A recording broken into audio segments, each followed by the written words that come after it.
Bonjour à tous et bienvenue dans un nouvel épisode de La Sagesse des Écritures. Je suis très heureux de vous retrouver une nouvelle fois cette semaine pour aujourd'hui vous partager un extrait de la deuxième lettre aux Thessaloniciens que Paul avait écrite.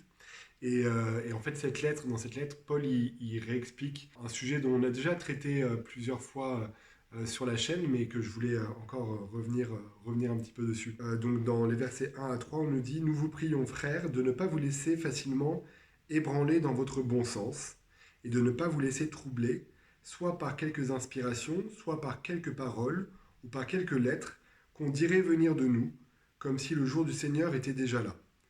Que personne ne vous séduise d'aucune manière. » Alors je trouvais ça intéressant de voir que Paul, il avait déjà quelques soucis avec les fake news.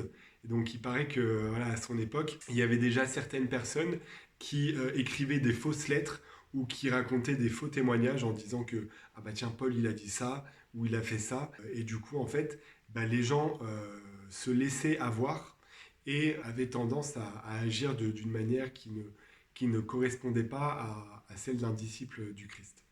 Et je trouvais ça voilà, intéressant de voir que ce problème des mensonges, c'est pas quelque chose de nouveau, c'est quelque chose qui a toujours existé. On est tous au courant que ça existe encore aujourd'hui. Comment y faire face? Paul, il l'explique un peu plus tard. Il dit à chaque fois, il dit souvenez-vous de ce que je vous ai enseigné, souvenez-vous de ce que vous savez être vrai. Et c'est la même chose pour nous-mêmes dans notre monde où on a on a des informations constantes. C'est pas toujours facile de savoir ce qui est vrai de ce qui est faux, parce que des fois, il y a des gens qui auront des grands titres et en fait qui raconteront des bêtises, mais vu qu'ils auront des grands titres, il y aura beaucoup de personnes qui les écouteront. Et voilà, ce que Paul nous dit, c'est rappelez-vous de ce que vous savez être vrai et ne vous laissez pas ébranler dans votre bon sens.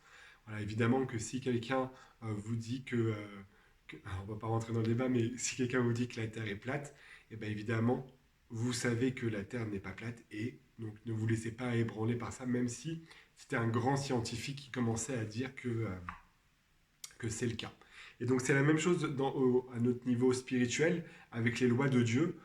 On sait ce qui est vrai, et donc ne nous laissons pas avoir par des idées qui pourraient venir un petit peu modifier cela. Et si jamais nous avons des doutes sur ce qui est vrai, eh ben, retournons lire les Écritures, retournons écouter les prophètes, parce on sait avec certitude que ces personnes-là disent la vérité.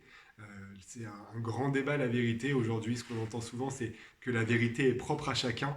Mais enfin, je sais personnellement, et c'est ce que les Écritures nous enseignent, qu'il y a une vérité unique. Alors bien sûr, en tant qu'être humain, parfois c'est difficile de voir, de comprendre toute la vérité, parce qu'on peut avoir une seule facette de cette vérité-là, mais ce qui est sûr, c'est que la vérité est unique, et si on veut la comprendre le mieux possible, il faut aller chercher auprès de celui qui l'a créé, c'est-à-dire Dieu. Et donc plus on reste proche de Dieu, plus on lui est obéissant, plus on se rapprochera de la vérité. Voilà, donc j'espère que cette petite pensée vous a plu. N'hésitez pas à la partager avec les personnes qui pourraient en avoir besoin. Et je vous souhaite une très bonne semaine et je vous dis à la semaine prochaine pour plus de sagesse grâce à Jésus-Christ.